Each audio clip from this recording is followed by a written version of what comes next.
last week. I'm just going to video the first talk, and then when we have our joint talk, he'll be off. Right. I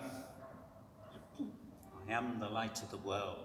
I think often when we talk with children, we think about lighthouses and lighthouse keepers. But if you go back in Jesus' days, they're not really what he was talking about. It's more this sort of thing. Yeah. Or big torches made of things like priest robes soaked in oil. Oh. We remove the priest first. Yeah.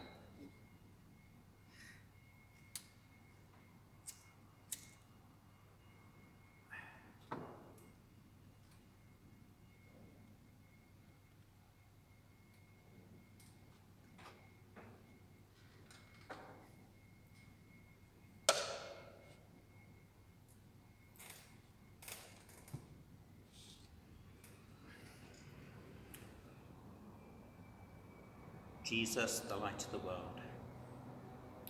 Shall we, we'll do like we did last week, we'll read one bit at a time. So, is there somebody who'd like to read the first paragraph? You mean the whole section? Yeah. Yeah. I'll start with that one. Yeah. Okay. Again, Jesus spoke to them, saying, I am the light of the world. Whoever follows me will never walk in darkness, but will have the light of life. Then the Pharisees said to him, You are testifying on your own behalf. Your testimony is not valid. Jesus answered, Even if I testify on my own behalf, my testimony is valid because I know where I have come from and where I am going. But you do not know where I come from or where I am going. You judge by human standards. I judge no one. Yet even if I do judge, my judgment is valid, for it is not I alone who judge, but I and the Father who sent me. In your law it is written that the testimony of two witnesses is valid. I testify on my own behalf, and the Father who sent me testifies on my behalf. Then they said to him, Where is your Father? Jesus answered, You know that neither me nor my Father. If you knew me, you would know my Father also. He spoke these words while he was teaching in the treasury of the temple, but no one arrested him because his hour had not yet come. Thank you, Peter. If you can sort of imagine it, there's some debates about what the temple looked like, and Bill produced a lovely model last week, which I think put us all to shame. And there were various areas. One person thinks that Jesus was actually in an area called the Court of the Women. And in that court, during the Feast of Tabernacles, there would be a festival where there were literally 4 huge lamps made out of priest robes soaked in oil. And they'd be singing and dancing and celebrating, all with their back to the sun, just to make clear they weren't sun worshipping. And that was the kind of light of God.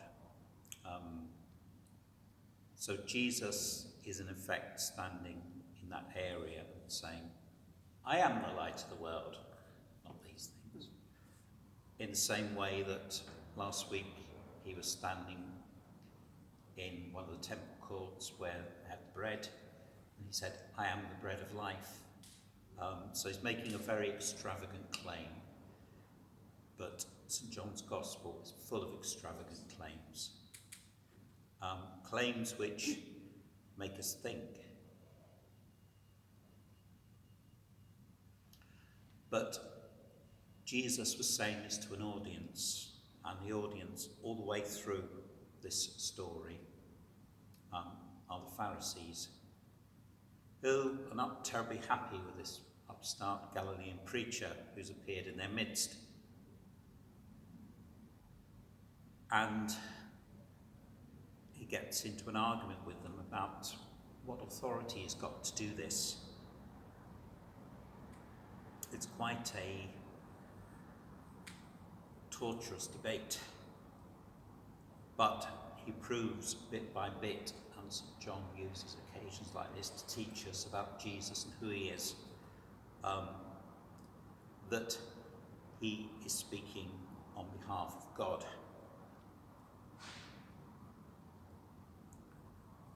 So that's the first section. The next section I've taken out, but it's more arguments with the Pharisees. And it's, if you like, again, arguments about his authority. Jesus says, when you see me lifted up or crucified, to kind of take the picture as John's trying to give it to us, everything will kind of come true.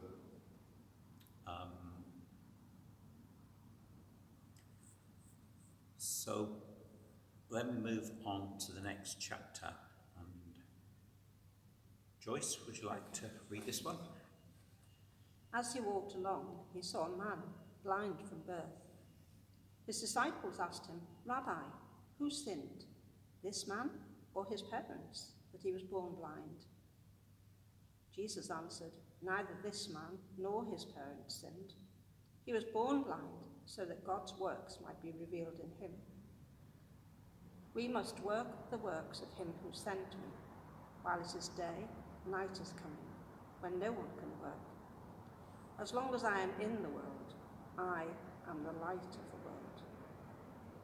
When he had said this, he spat on the ground and made mud with the saliva, and spread the mud on the man's eyes, saying to him, "Go, wash in the pool of Siloam," which means sent. Then he went and washed and came back, able to see. The neighbours and those who had seen him before as a beggar began to ask, "Is this not the man who used to sit and beg?" Some were saying, "It is he." Others were saying, "No, it's someone like him." He kept saying, "I am the man." But they kept asking him, "Then how were your eyes opened?" He answered, "The man called Jesus made mud, spread it on my eyes, and said to me, 'Go to Siloam and wash.' Then I went and washed and received my sight." They said to him, "Where is he?" He said, "I do not know."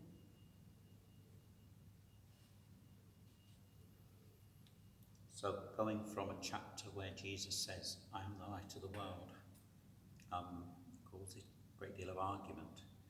St. John gives us a miracle.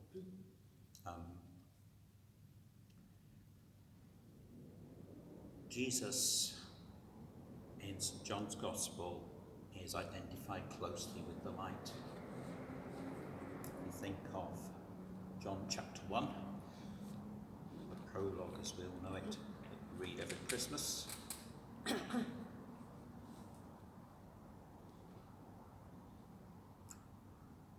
What has come into being in him was life, and the life was the light of all people. The light shines in the darkness, and the darkness did not overcome it. There was a man sent from God whose name was John. He came as a witness to testify to the light, so that all might believe through him. He himself was not the light, but he came to testify to the light, the true light which enlightens everyone who is coming into the world. St. John often uses the idea of night and day, light and dark, in his works. If you think of good old Nicodemus, who came to Jesus, he came to Jesus by night. Then if you move on further to when Judas goes out to betray Jesus, it was night. So there's a kind of a dualism of light and dark that St. John uses as a kind of picture. Jesus is the light, and others, we'll go on to see, are considered to be in the darkness. That's why Judas does his work at night. That's why Nicodemus comes in the night, because he was of the Pharisee kind of group of people.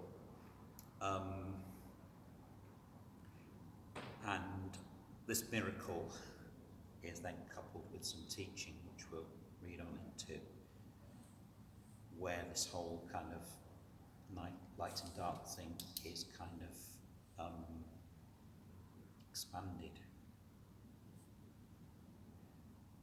So we have a man who is blind. In Jewish teaching, it often talks about the eyes being the lamp of the body, that which lets light in. Obviously, he has no light in his body because he has no eyes that work.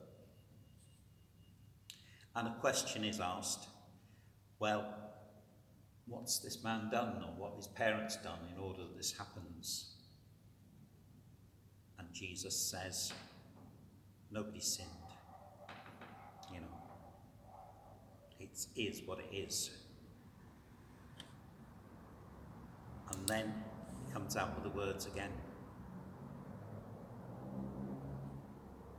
This was done so that God's work might be revealed in this person.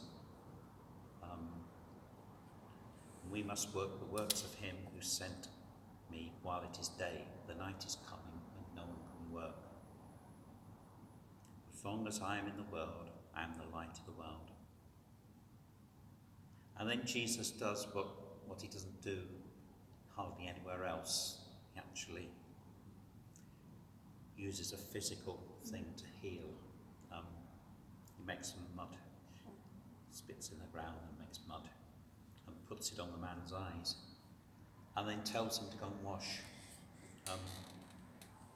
Somebody pointed out he'd probably broken the Sabbath rules at that point by making mud.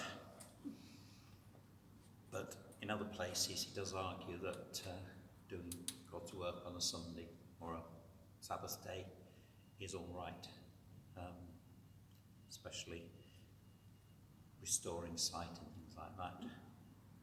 But that's not the issue here. So the man goes and washes in the pool, which is very cleverly called Sent. And everybody's amazed. Isn't that a beggar? You can see the man had been sort of transformed from someone who was literally on the edge of society to someone who could kind of participate fully again. Someone who wasn't the object of pity anymore, someone who could contribute. And he was literally overjoyed with what had happened. But people decide it's time they took him to the temple authorities, because if you remember back from the story of the lepers, they actually had to go and present themselves to the priest to prove that they'd been healed. So, it's my turn. So the Pharisees start to investigate the healing. They brought to the Pharisees the man who'd been formerly been blind. Now it was a Sabbath day when Jesus made the mud and opened his eyes. Then the Pharisees also began to ask how he had received his sight. He said to them, "He put mud on my eyes, then I washed, and now I see." Some of the Pharisees said, "This man is not from God, for he does not observe the Sabbath." But others said, "How can a man who is a sinner perform such signs?" And they were divided. So they said again to the blind man, "What do you say about him? It was your eyes he opened," he said. He said, "He is a prophet." The Jews did not believe that he had been blind and had received his sight until they called the parents of the man who had received his sight and asked them, "Is this your son who you say was born blind? How then does he now see?" His parents answered, "We know that this is our son and that he was born blind, but we do not know how it is now he sees, nor do we know who opened his eyes. Ask him, he is of age. He will speak for himself." His parents said this because they were afraid of the Jews, for the Jews had already agreed that anyone who confessed Jesus to be the Messiah would be put out of the synagogue. Therefore his parents said, "He is of age, ask him." So for the second time they called the man who had been blind, and they said to him, "Give glory to God. We know that this man is a sinner." He answered, "I do not know whether he is a sinner. One thing I do know though, I was blind, now I see." They said to him, "What did he do to you? How did he open your eyes?" He answered them, "I have told you already, and you would not listen. Why do you want to hear it again? Do you also want to become his disciples?"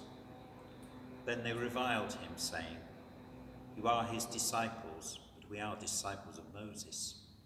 We know that God has spoken to Moses, but as for this man, we do not know where he comes from." The man answered, "Here is an astonishing thing. You do not know where he comes from, and yet he opened my eyes. We know that God does not listen to sinners, but he does listen to one who worships him and obeys his will. Never since the world began has it been heard that anyone opened the eyes of a person born blind.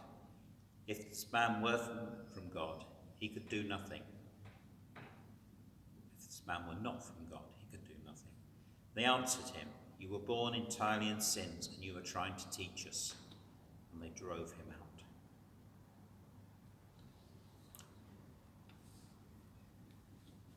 Probably not the best example of pastoral care at this point of this man, but it's very much the way in which St. John is trying to get across the meaning that in the past Moses was a great teacher of the Jews, but Jesus is an even greater one than Moses. So Jesus is being confronted by the disciples of Moses, in effect, although Jesus himself would have known Moses and his teaching and followed the same way too.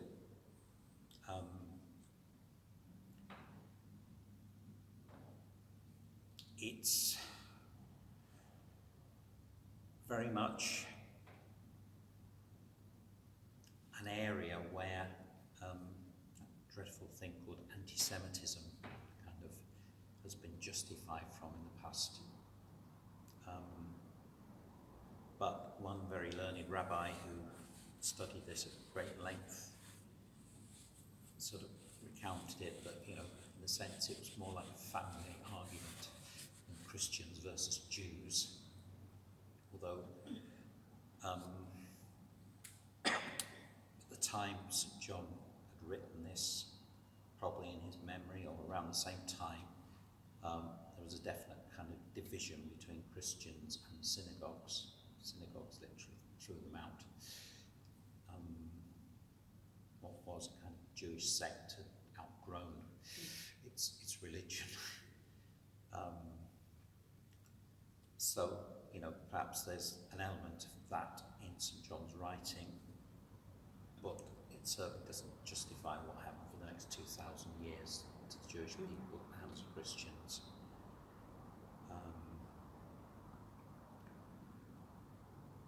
So, on the one hand, we have a man who's received his sight again, who can very clearly say, well, this, and this happened. And on the other hand, you have the Pharisees who are actually appalled that this Galilean's come in and actually performed a miracle in their midst. And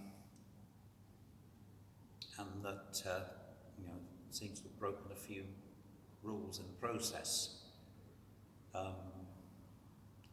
So first they go and they call his parents. Parents who probably would have had a lot of responsibility for him when he was blind. And they say, well, he's old enough to speak for himself, let him do it. They were probably as bewildered and bemused as everybody else at what had happened. So the Pharisees then try and get the man on side, but he's not willing to play ball with them. He knows what's happened to him. He's not going to sort of back down from that. This prophet, as he sort of shows Jesus to be, has healed me. In the debate. And so they pull the sort of we're the experts trick on him, saying, you can't lecture us. We're the Pharisees. And they drive him out. So we come to our final paragraph. Would someone like to read it? Yeah, okay. Jesus heard that they had driven him out. When he found him, he said, do you believe in the Son of Man? He answered, and who is he, sir? Tell me, so that I may believe in him. Jesus said to him, you have seen him, and the one speaking with you is he. He said, Lord, I believe, and he worshipped him. Jesus said, I came into this world for judgment, so that those who do not see may see, and those who do see may become blind. Some of the Pharisees near him heard this and said to him, surely we are not blind, are we? Jesus said to them, if you were blind, you would not have sin.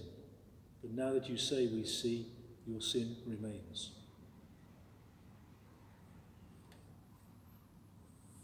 I think there's a lovely touch here from St. John that, Jesus actually sought the man out.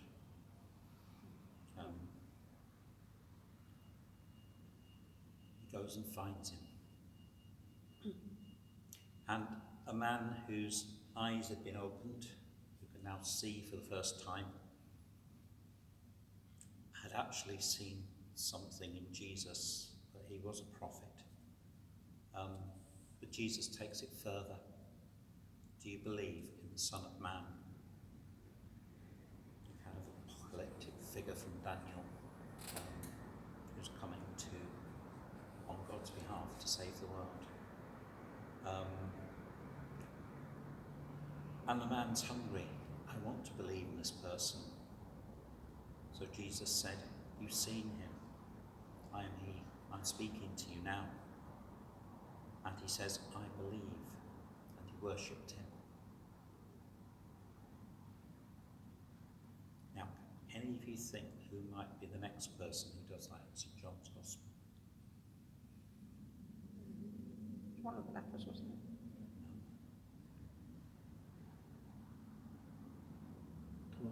Thomas, yeah.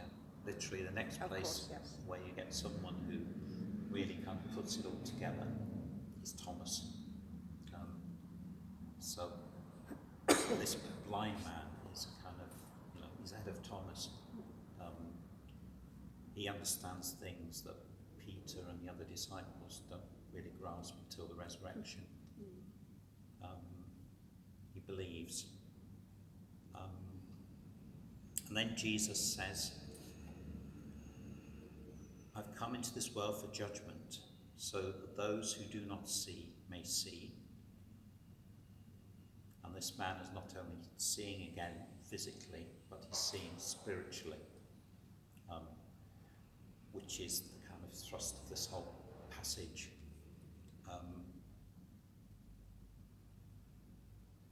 And those who do see may become blind.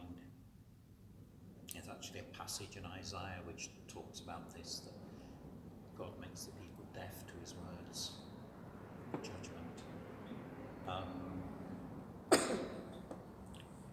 So the Pharisees don't like this. Surely we're not blind. And then Jesus says, if you were blind, you would not have sin. But now you say, we see, your sin remains. My mum had a saying, you much to do with people picking things up in the house, but it sort of goes something to the effect, there's none so blind as those who don't want to see. And that is very much the thrust of this whole passage and argument. Jesus is the light of the world, and yet Pharisees don't want to see that. It's a step too far for them. And you'll sort of note, if you think about the reference to sin, when the man received his sight, the question was asked, well, has this man sinned? Did he ought to be blind?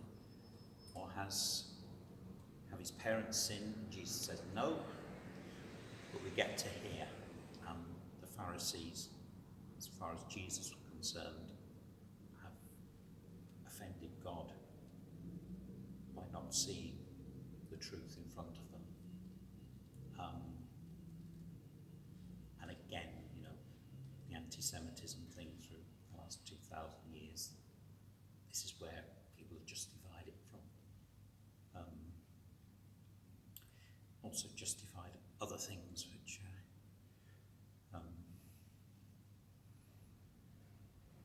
lines of thought in Christian sort of doctrine, which sort of talk about people who you believe because God's chosen you to believe, and because God's economical with his grace, then people who don't believe are sort of destined for the fires of hell. But again, the passage doesn't really speak to that. People have lifted that from it.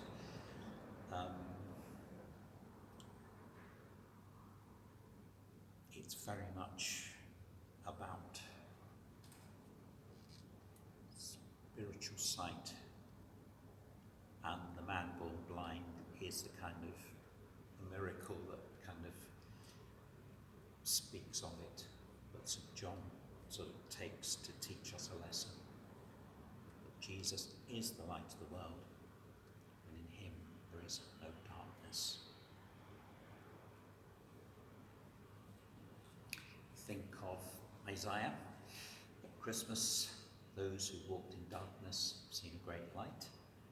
And if you go a bit further on in the Bible to the letters of John,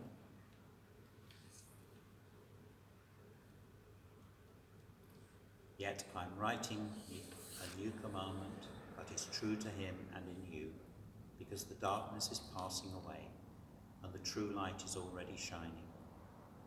Whoever says, I am in the light, while hating a brother or sister, is still in the darkness. Whoever loves a brother or sister lives in the light, and in such a person there is no cause for stumbling. And whoever hates another believer is in the darkness, walks in the darkness, and does not know the way to go, because the darkness has brought on blindness. So, in the letters of John, it's taken much further again, applied to the church itself. That walking in the light means living in the light and doing the things of the light, which are the things that Jesus came to teach us and to bring us to. But before we go on to the discussion,